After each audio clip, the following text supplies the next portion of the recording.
Tinupok ng apoy ang dalawang palapag na bahay sa Vigan City. Nakaalerto si Ivy Hernando.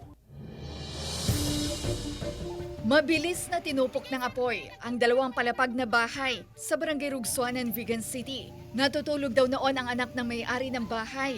Buti na lang at nagising siya sa alarm clock. Paglabas ko po ng salas namin, sa ikalawang salas kasi namin, ma'am, nakita ko malaki na yung sunog. So nagdiretso ako sa pumpin namin para magkumuha ng tubig kasi gusto kong iligtas yung bahay namin pero wala na akong nagawa, ma'am. Wala siyang naisalbang gamit. Kasama rin na sunog ang gagamitin sana niyang toga sa nalalapit niyang graduation. Nasa trabaho raw noon ang padre de pamilya na si Jeffrey nang magkasunog. Ang tawag dala kanyak, ma'am, agawit ako, puro bombero makita ko balay, ma'am.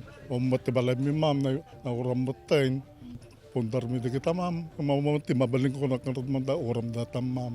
Ayon sa BFP, problema sa electrical wirings ang nakikitang sanhi ng sunog na nag-iwan ng tinatayang 1 milyong pisong danyos. Wala namang nasaktan sa sunog.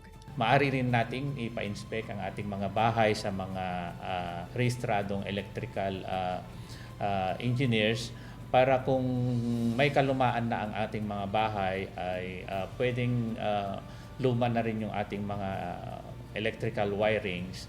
Sa pagresponde naman ng BFP, aksidenteng na-flat ang gulong ng fire truck sa pagdaan nito sa ginagawang kalsada sa katabing barangay. Kaya pakiusap din nila sa mga kontraktor na ayusin ang construction site para hindi makasagabal kapag may emergency. Kasama si Norman Raca, Ivy Hernando, 1 North Central Luzon.